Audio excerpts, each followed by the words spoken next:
Ei, você sabia que esse podcast foi gravado no carnaval? Pois é, isso foi antes de começar a pandemia do coronavírus. Então, tudo que a gente falar aqui considera fora de época de coronavírus. Nesse momento, não dá pra gente fazer. Mas, depois que passar isso, vai dar pra voltar e, por enquanto, dá pra continuar tentando ter uma alimentação mais saudável, dá pra continuar fazendo alguma atividade física em casa, dá pra você escutar todos os nossos podcasts enquanto fica em casa, arruma alguma coisa, organiza seus guarda-roupas e siga as recomendações dos seus médicos e das autoridades de saúde.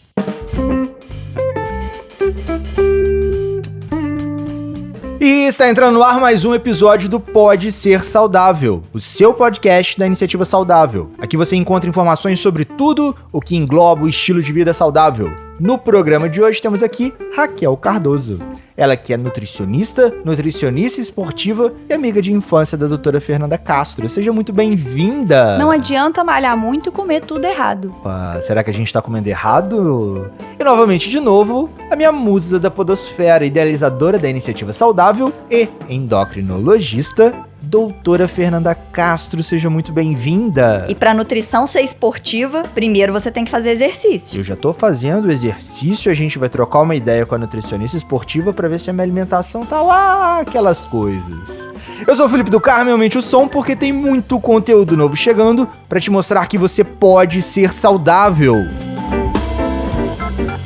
Então vamos lá, vamos começar esse papo de hoje sobre nutrição esportiva.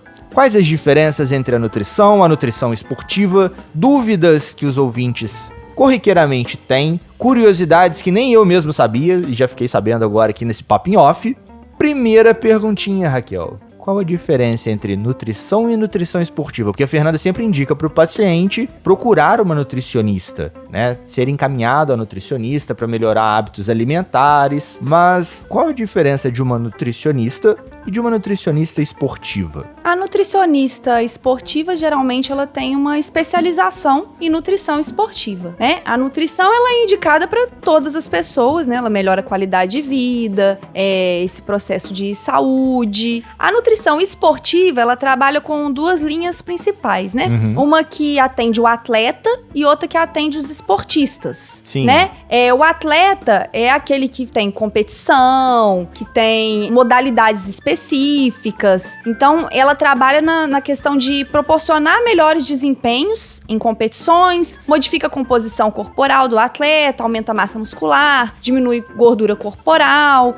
Você trabalha muito com estratégias para o atleta. E esse atleta, normalmente, ele tem uma visão profissional, né? Assim, a rotina dele já é voltada para essa atividade física que ele faz, esse exercício físico que ele faz, de uma forma profissional ou semi-profissional. Isso. Então, ele consegue adequar a rotina dele, né? Ele tem, tipo, um padrão de rotina que inclui atividade física, que inclui alimentação. É o trabalho dele. É o trabalho dele. O atleta, em relação à nutrição, ele não tem um dia que ele possa sair daquilo. Entendi. Então, assim, todos os dias, do tempo inteiro na vida dele, se ele trabalha com competição, com desempenho, com algo que ele tem que ganhar, ele pensa nisso, né, em tudo na rotina dele. Então, ele vive pra isso. O esportista é aquela pessoa que faz exercícios regulares, que vai à academia, que faz uma caminhada, anda de bicicleta aos finais de semana, mas não tem a competição, não tem que ter um desempenho pra chegar em primeiro lugar, ter posições melhores, né? Mas é bom pra saúde, todo esse tipo de coisa. Às vezes até tem a competição, né? Vamos dizer, um lutador de final de semana ou aquela pelada de final de semana, Isso. até tem a competição. Mas se ele ganhar ou perder, vai afetar meramente o emocional dele. Isso. Ele não vai ser demitido, ele não vai perder patrocinador. Isso, exatamente. Então, esportista acaba que é o que a gente mais atende, né? Que são as pessoas que fazem exercício regularmente. Também trabalha com a modificação na composição corporal, com otimização da saúde e qualidade de vida de um modo geral e auxilia no tratamento de doenças. Entendi. Isso é muito importante. Melhorar a saúde. Isso. Não só a estética, Isso. né? Resultados e estética, Sim. mas a saúde de maneira geral. Mas como que fica a alimentação dessas pessoas? Como que você consegue interagir no dia a dia dos esportistas, né? Não vamos nem tanto focar no atleta, porque a maioria dos ouvintes não são atletas. Se tiver algum atleta, até manda uma mensagem pra gente aqui, saber que esporte você pratica. Mas vamos lidar nos esportistas, os meros mortais, as pessoas que não são sinistras em algum esporte. Como que funciona a alimentação dessas pessoas? Eles têm que comer alguma coisa antes da alimentação? Eles têm que tomar algum tipo de cuidado? Com certeza. O esportista, ele tem que tomar o cuidado do pré-treino e o pós-treino. E quando o esportista faz... Alguns livros falam maior que 60 minutos, fazem atividades maiores que 60 minutos, outros trazem 90 minutos. Então, aí ele precisa de uma alimentação também durante o treino. Mas, em geral, as pessoas...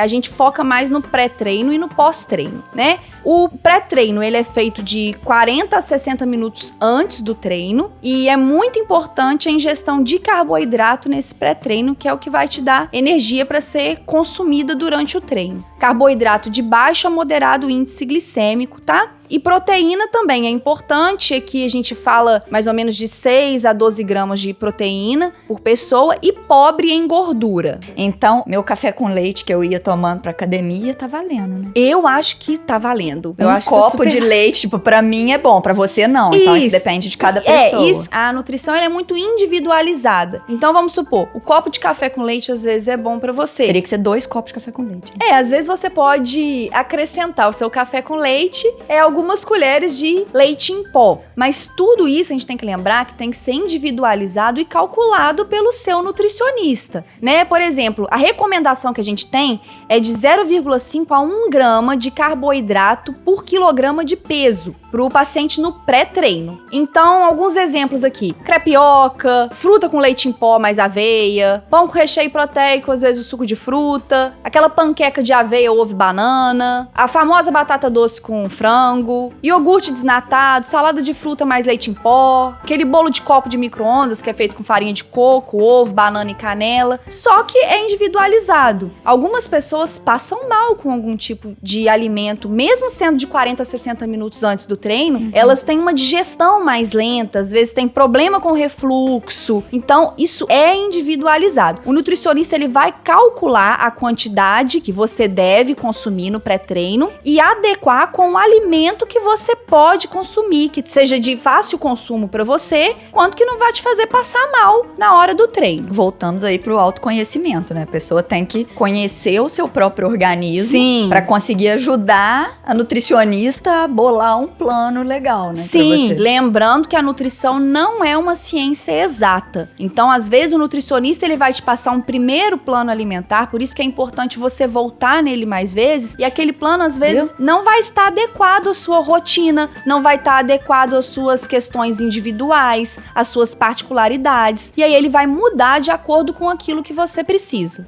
Eu acho que isso é uma coisa importante da gente frisar, que tem gente que fala assim, não, eu só vou poder malhar quando eu consultar com uma nutricionista, e aí vira até uma desculpa pra não começar, né?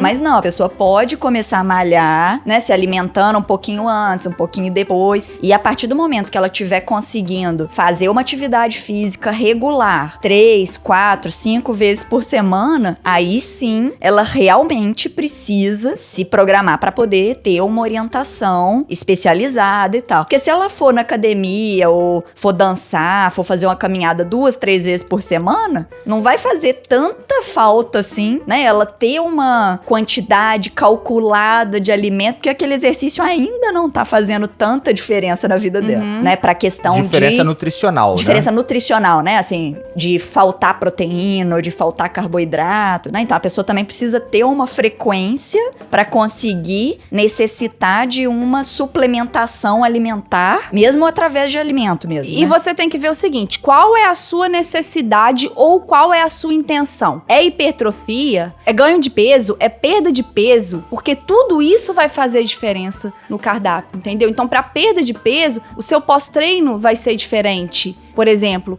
a quantidade que você vai comer vai ser diferente. Então, tudo faz diferença. Sim. Então, isso é muito importante você pensar. O acompanhamento nutricional vai te ajudar a otimizar aquela atividade física, otimizar o seu esforço. Porque também não adianta você só fazer atividade física e não ter uma alimentação equilibrada. Sim, o principal fator determinante para perda de peso é o déficit energético. Então, assim, não é uma dieta é a dieta da lua. Então, você vai e pode comer lua à vontade. Não, você não pode comer a lua à vontade.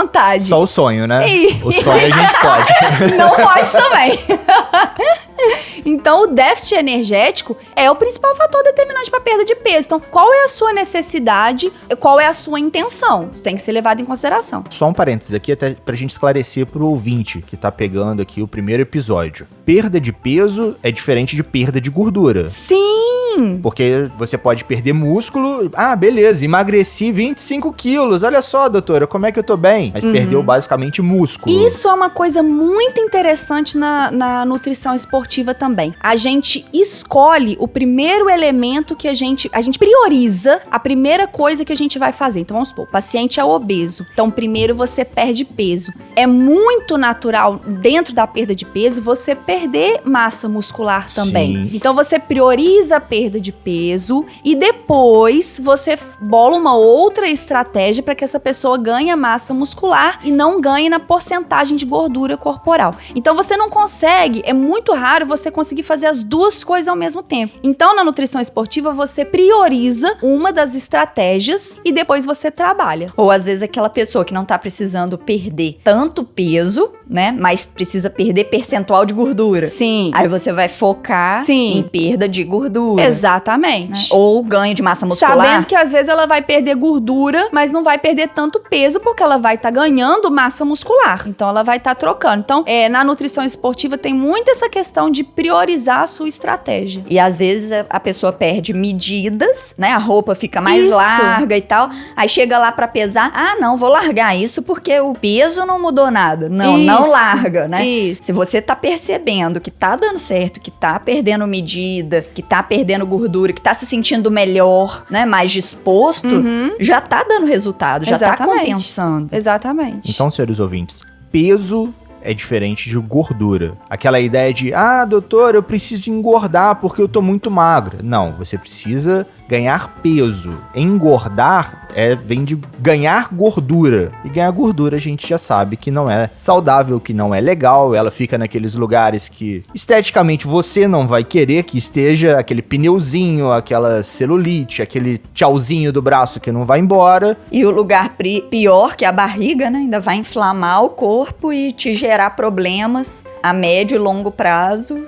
relacionados à saúde, né? Vai te gerar aí um aumento do risco de infarto, um aumento do risco de ter diabetes, hipertensão. Então, não é legal a pessoa que tá com baixo peso, né? Assim, que tá muito magro, digamos assim, ou que tá muito abaixo do peso, querer comer sorvete à vontade que só vai ganhar gordura, né?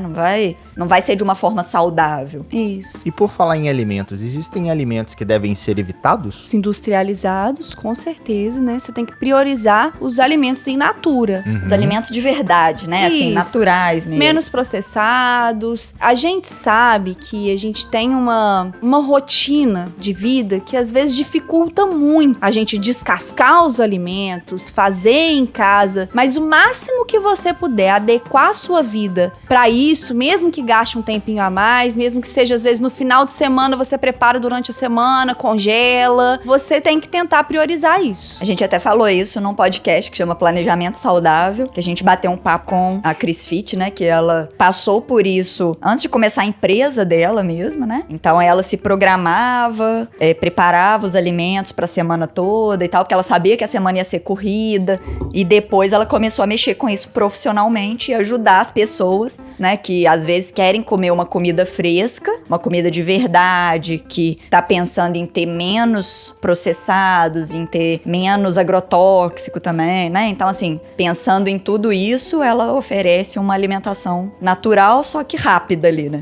Lembrando que para o atleta profissional, isso é muito mais difícil. Sim. Porque ele precisa lançar a mão de coisas rápidas durante a prova, Então, pro atleta profissional, principalmente durante as competições, durante as provas, durante os treinos, isso é muito mais difícil. Ele precisa comer os alimentos de verdade também, só que ele vai precisar suplementar com os industrializados. Exatamente. Então, o atleta profissional é mais difícil a gente conversar sobre essa questão de evitar industrializados, né? Porque são estratégias. Um ponto muito importante: o consumo de água é livre? Isso influencia na minha dieta, na minha alimentação? Olha, o consumo de água, ele também é calculado e individualizado, tá? Ele não é livre. Se você beber o tanto de água que você quiser, você pode morrer afogado, né? Então, o consumo de água não é livre. Você calcula também de acordo com a idade, com o sexo do paciente, com o tipo de exercício físico que ele faz, com a quantidade de caloria que ele gasta. Isso é calculado também. O tipo de trabalho que ele O tem, tipo de né? trabalho gera em torno de 2,7 litros a 3 litros. Mas tem pacientes que demandam mais e tem pacientes, por incrível que pareça, dependendo do tamanho do paciente, que podem consumir até menos. Normalmente, o que a gente recomenda pra pessoa é aumentar a água, porque a maioria das vezes as pessoas bebem menos do que precisam, né? A maioria das vezes. A maioria das vezes. Quando eu fico travado no computador ali, eu vou calculando as garrafinhas. Bem que a gente jogou fora agora algumas garrafas, mas eu tenho essas garrafinhas de 1 litro. Ah, tá, porque você enche todas e vai bebendo todas. Isso, aí eu vou bebendo e vou deixando ali do lado. Aí eu vou controlando. Aí tem vezes que tem 5 garrafinhas, tem vezes que tem 4 garrafinhas. Mas isso é o decorrer do dia, como se fosse pra substituir o café também, né? Porque se deixar, ainda tem mais 2 litros de café no dia. E na alimentação pós-treino, porque a gente já levantou a bola aqui falando um pouco do pré-treino, né? Mas e aquela pessoa que chega depois da academia, depois da atividade física e tá a fim de comer a geladeira? Acho que isso não é um bom pós-treino, né? E talvez tenha até uma deficiência no pré-treino dela, né? Ah, sim. O pós-treino também tem que ser pensado. Então é muito importante repor a proteína que você perdeu ali, que você consumiu durante o treino, né? Você continua ofertando de 0,5 a 1 grama de carboidrato por quilograma de peso, mais a proteína que a gente oferta de 0,2 gramas por quilograma de peso, sendo no mínimo 20 gramas de proteína para o paciente. Ou, às vezes, no paciente obeso, a gente oferta só a proteína. Então, também vai de acordo com a necessidade do paciente, né? Então, exemplos. O ovo, quando você vai ofertar só proteína, o whey isolado. Não tem necessidade de ser whey isolado se você não for ofertar só proteína, né? Porque você vai precisar do carboidrato mesmo. Uma vitamina de fruta, uma fruta com leite em pó, tá? Então, é muito importante a gente concentrar as forças nessa maior ingestão da proteína no pós-treino. Então, no pré-treino, tem que ter o carboidrato, né? Pra pessoa ter energia para poder fazer o exercício. E no pós-treino pode ter o carboidrato ou não, dependendo da intenção daquela atividade física. Isso. E tem que ter a proteína numa quantidade maior do que foi no pré-treino, né? Exatamente. Normalmente o dobro. Então, se você comeu aí um ovo com uma colher de tapioca no pré-treino, você teria que comer, 2 ovos no pós-treino. Isso, Né? exatamente. Assim, se for levar, assim, uma coisa fácil ali que dá pra pessoa já começar a se preparar ali pra ter um melhor desempenho, um melhor aproveitamento daquela atividade física que ela vai fazer, né? Sim. Mas voltando, a gente tá falando aqui da proteína. Como que funciona? Você citou a proteína isolada. A gente não tem num bife de carne ou no leite uma proteína isolada, né? Precisa de ter todo esse processo de industrialização para se ter uma proteína isolada. Acredito que não seja todo mundo que tem essa recomendação, que tem essa necessidade de fazer a ingestão desse tipo de suplementação. É muito importante você ter tocado nesse ponto, porque realmente é isso. É uma estratégia que é utilizada principalmente para obesidade, a gente dá o whey isolado, mas é uma estratégia para um tipo específico de pessoa. O pós-treino, geralmente, a gente faz imediatamente após o treino. Para o obeso, a gente pode esperar até 30 minutos para dar esse pós-treino. Então, são estratégias para obesidade. E não quer dizer que o ouvinte, a doutora falou que eu sou obesa, se eu tomar whey isolado, eu vou emagrecer. Não quer dizer isso, né? Se você tomar o whey isolado, só o whey isolado, sem ter uma dieta que o dia inteiro não te oferte aquilo que você precisa, no momento que você precisa, ou não tire a quantidade de energia que você está colocando a mais, você pode até engordar. Então, não é um pozinho milagroso, um pozinho do emagrecimento. Nada em nutrição é alguma coisa milagrosa, tá? Você tem que ter um cálculo certo para cada paciente, de acordo com a individualidade do paciente. Uma coisa também importante que eu queria ressaltar sobre a proteína é que para pessoas que fazem exercício, é importante ofertar proteína em todas as refeições do dia, inclusive no pré-sono, tá? Porque ela ajuda na liberação do hormônio GH. Então, é importante essa oferta da proteína em todas as refeições do dia. Então, por exemplo, se a pessoa tá acostumada a comer um pão com manteiga de manhã, talvez seja melhor ela comer um pão com ovo ou um pão com patê de frango, né? Assim, ela conseguir inserir alguma proteína na alimentação, naquela refeição dela. Isso também é individualizado. Sim, o que a gente insere mais fácil de proteína, principalmente no período da manhã, que as pessoas têm uma dificuldade maior, assim, em se alimentar, é o queijo, né? Então, leite derivado de leite. Às vezes, um café com leite e um queijo dentro do pão já supre a sua necessidade ali de proteína. Às vezes, não precisa de um ovo. Às vezes, o paciente com um ovo de manhã, ele passa mal. É muito pro estômago dele. Então, um café com leite com um queijo dentro do pão integral já faz ali sua necessidade. Uma forma que eu consegui inserir a proteína para muitos pacientes foi, além do queijo de manhã, do ovo, nos períodos que às vezes tá com fome e não tá na hora de comer, ou então não tem um tempo para preparar uma refeição tão equilibrada, fazer um patê de frango. A pessoa cozinhar lá um quilo de frango, de peito de frango, e aí desfia aquele frango, ou bate no liquidificador, põe umas ervas, umas coisinhas assim, e aí deixa lá aquele pote de patê de frango dentro da geladeira. Na hora que ela for comer, coloca um pouquinho daquele patê de frango ali no pão, ou no biscoito, ou puro. Come puro, né? Assim, daí pelo menos é uma forma dela conseguir aumentar a quantidade de proteína, porque muitas vezes a pessoa não consegue, no dia a dia dela, consumir a quantidade de proteína que ela precisaria, né? E essas receitas que a gente faz em casa e deixam ali, assim, pra gente lançar a mão a hora que precisa, é tudo de bom, né? Porque a gente já deixa numa quantidade que te serve mais do que um dia. Sim. Então, assim, facilita a vida. Você poupa tempo, né? Poupa tempo, então, no lugar de você abrir um empacotado ali, né? Isso. Abrir um biscoito empacotado, você vai comer uma colherada ali do frango pra conseguir terminar de orientar ali seu filho no dever de casa pra depois fazer a janta, né? No lugar de você comer uma coisa qualquer. Uma coisa muito importante, pensando nos nossos ouvintes, né? Deixa eu fazer esse patê de frango aqui. É só colocar 1 quilo de frango e 5 caixinhas de creme de leite. Ou de maionese, Ou de maionese. Aí não, né? Aí não. Aí você vai matar a ideia da proteína. Você vai botar gordura desnecessária naquela refeição, naquela colherada. Então, com certeza. Parcimônia. Uma coisa que tem dado bem certo é colocar, um pouquinho de azeite e bater no liquidificador. Eu bato o liquidificador sacudindo, assim, nem sei se estraga o liquidificador ou não, mas, bater no liquidificador, então bate um pouquinho, mexe um pouquinho, bate um pouquinho, mexe um pouquinho. Ou no multiprocessador, né? Porque aí o próprio frango dá aquela liga, né? Sim. Teve uma vez também que eu coloquei Ora Pronobis, mas aí é coisa de Fernanda, né? Que nem todo mundo gosta. Mas o Ora Pronobis dá uma gominha, né? E aí ficou, um patê de frango verde, né? Assim, e com essa liga que precisava. E ficou super gostoso e nutritivo, né? Sim. Posso dar uma zoada na Fernanda? A gente fica falando o tempo inteiro de descascar os alimentos. Vamos descascar os alimentos. Lá em casa a gente não descasca os alimentos. Vira e mexe, a Nanda já come tudo com casca. É mesmo? É mesmo. Batata doce, cenoura, Sério? pepino, Abóbora. Cozinha no micro-ondas ali. Meu Deus. Parte come, daquele jeito mesmo. Eu descasco tudo. Só a batata que eu já consigo com a casca. Mas assim, não foi de uma hora pra outra que a gente começou a fazer isso. Não, foi de um dia pro outro. Foi aos poucos. Aí algumas tirava a casca. Não, deixa eu ver.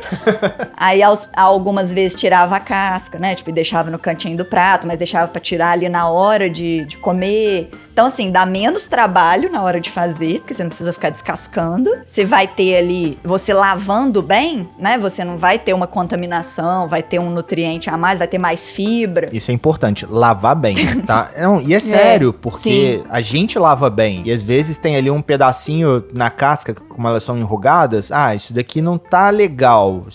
A gente tem aquele feeling de olhar pro pedaço da casca e falar assim, tá meio diferente do que era pra ser. Isso aqui não vai dar pra comer. Aí a gente gente tira fora, arranca. Não come as cegas, não. Sim, com certeza. Então lá em casa a gente pouco descasca os alimentos. A banana a gente ainda continua descascando. Mas a gente também não desempacota tanto, não desencaixa, né? Assim, não. Que é a questão da dieta da lua, né? Você pode comer lua à vontade. Não, você não pode comer nada à vontade, não. Nada você pode comer à vontade. Tudo tem que ser calculado. Tem algumas pessoas que, assim, às vezes comem tão pouca verdura, tão pouco vegetal em si, que a gente vira e fala assim, não, se você quer comer alguma coisa até encher à vontade, come folha. Isso. Só que nem a folha não pode ser à vontade. Isso. Porque aí a pessoa vai ter uma diarreia lascada, Não né? E pode gerar outras complicações, porque tá tendo diarreia pra caramba, tá perdendo nutriente, sim, fica desidratado. com certeza. Perde... Mas a absorção de nutrientes é uma coisa que pode gerar mesmo. Então, assim, realmente tem que ser tudo com bom senso, com quantidades e não à vontade. Né? Porque tem gente que acha que fruta é à vontade. Também não é à vontade. Tem a porção lá que você fala que é do tamanho da mão, né? Pra facilitar pro paciente, eu costumo falar que é do tamanho da mão. Olha só, temos um convidado aqui, o Pedro tá falando em off aqui, o marido da Raquel, que achava que fruta era à vontade. Que podia comer até, que não tinha problema nenhum. Você não contou pra ele, Raquelzinho? Ele já esqueceu. Contei. Contou. Eu acho que às vezes ele faz de bobo um pouquinho. Banana pode ser à vontade. A gente economiza na maçã, na laranja. Banana e limão é à vontade. O resto tudo a gente abre mão, ué. Pra parar. Já podei as bananas esses dias aí. Vou consultar com a Raquel. Isso. Uma pergunta muito recorrente entre os pacientes e na internet de maneira geral é algo do tipo, eu sou novo nesse negócio de nutrição. O médico me mandou procurar um nutricionista porque disse que eu tô acima do peso. Mas que nutricionista eu procuro? Porque a gente tá falando de nutrição esportiva, eu jogo minhas peladinhas no final de semana. Eu tenho que procurar um nutricionista esportivo ou um nutricionista clínico poderia me atender? Se você for um atleta, você vai procurar um nutricionista esportivo, com certeza. Se for por uma questão de saúde, qualidade de vida, até mesmo o esportista que não tem essa assiduidade no esporte, né, no exercício físico, ele pode procurar um nutricionista clínico. Na hora que a gente fala de assiduidade, a gente tá falando de quantos dias na semana, porque lá em casa eu geralmente não malho quando tá chovendo, ou quando tem muita coisa pra poder fazer que mesmo. Que é de açúcar, não pode subir o morro da academia molhando. A doutora falou que minha glicemia tá subindo? Não, fala que você é doce. É acima de 4 vezes, tá? Na semana, até 3 vezes na semana. Não muda muito essa dieta pra... É claro que o nutricionista clínico mesmo, ele vai ter essa recomendação pra pessoa que faz atividade até 3 vezes na semana. Acima de 4 vezes, né? De 4 a mais vezes, aí já é melhor você procurar também nutricionista esportivo. Porque pode ser que você precise também suplementar alguma substância, né? Suplementar ou complementar, né? Essa é uma boa pergunta. A gente também falou muito de suplementação, mas lá no episódio 4, a Sucene e a Fabíola levantaram a bola falando que existe uma diferença entre suplementar e complementar dentro da nutrição gentil. Na nutrição esportiva também tem essa diferença de suplementar um nutriente, um alimento ou complementar? A maioria dos atletas, eles precisam suplementar. A suplementação é quando você tem que ultrapassar a recomendação diária de um determinado macronutriente, por exemplo, ou micronutriente. Então, o atleta, geralmente, ele precisa suplementar. Então, ele precisa ultrapassar essa recomendação. O esportista, geralmente, não. A maioria dos esportistas, eles não precisam nem suplementar e nem complementar. A maioria.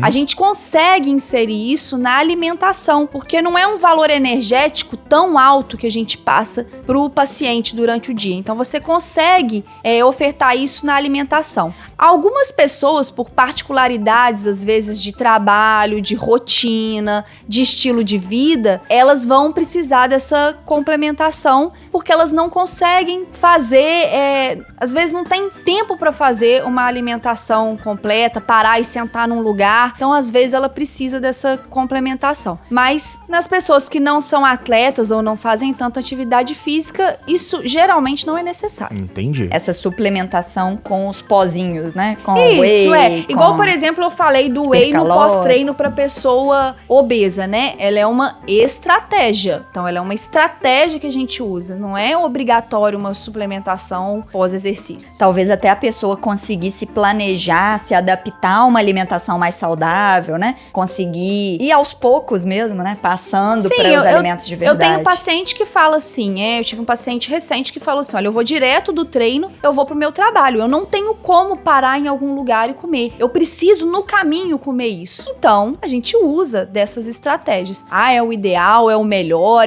Não, mas o paciente, ele é individualizado até mesmo nessa questão da rotina dele, do que ele pode, ele não vai largar o emprego dele pra isso, entendeu? Então você individualiza. Uma coisa que eu costumo falar com os pacientes é que é melhor tomar um whey do que comer uma coxinha, Com né? certeza. Tipo, você vai ter que comer no caminho do trabalho, passa num boteco e pega uma coxinha. Não, pelo amor de Deus. Isso. Melhor tomar whey.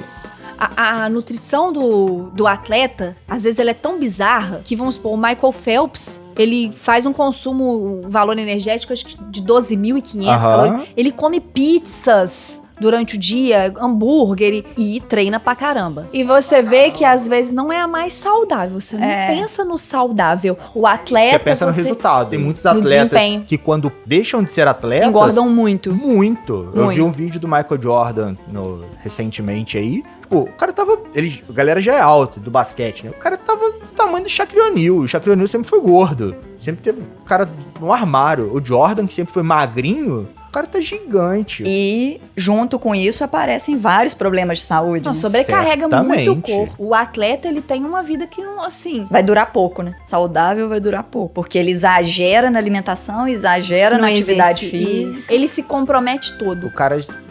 Tô imaginando esses caras que já são altos, são do basquete, impacto no joelho, impacto nas articulações, já tá estourado quando é novo, aspas, quando tá saudável, envelhece, engorda, a articulação já não tá legal, as dores que esse cara não deve sentir. Vai pra cima da cama.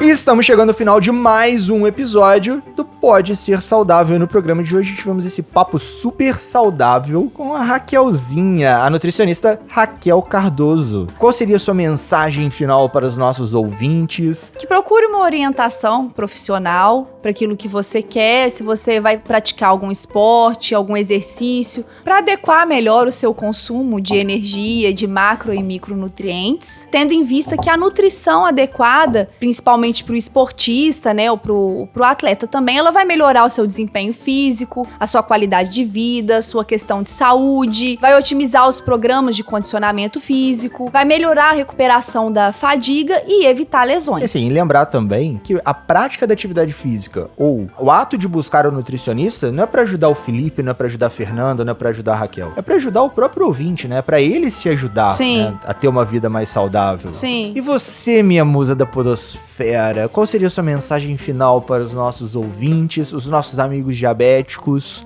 Será que os nossos amigos diabéticos, a gente nem tocou nesse assunto, né? Eles podem procurar uma nutricionista esportiva? Pode sim. Acho que uma coisa importante, assim, pra todo mundo é que pra você querer procurar uma nutricionista esportiva ou pra querer virar um atleta, né? Você tem que começar primeiro a fazer algum exercício físico. Tem que ser esportista, né? Tem que passar por aquele período esportista, né? Mas então, comece logo a fazer o seu exercício e procure ajuda pra poder otimizar o seu trabalho na atividade física. Porque se você falar assim, não, vou começar a fazer atividade física, mas aí você chega lá, não tem energia pra fazer atividade, não tem energia pra fazer aquele exercício que você se propôs. Pode ser porque você tá sedentário há muito tempo, né? Então vai ser uma progressão, mas pode ser também porque a sua alimentação não tá adequada. Tá faltando algum combustível dentro da sua máquina chamada corpo, né? Isso, então procura ajuda aí, procure informação, né? Que informação e autoconhecimento são importantes para todo mundo. E a minha mensagem final é sempre aquela velha máxima. Sigam as nossas redes sociais, Instagram, Facebook. Agora todos os nossos episódios estão no YouTube. Então, se você tem aquela tia, aquele tio, aquele amigo que ainda não conhece o podcast ou não sabe como escutar no Spotify, Deezer, Apple Podcast, Castbox e os outros agregadores, você pode mandar o link do YouTube para ele poder escutar. Entre em nosso site iniciativasaudável.com, escutem e compartilhem todos os nossos episódios. Muitos novos estão vindo. E no mais, aquele abraço!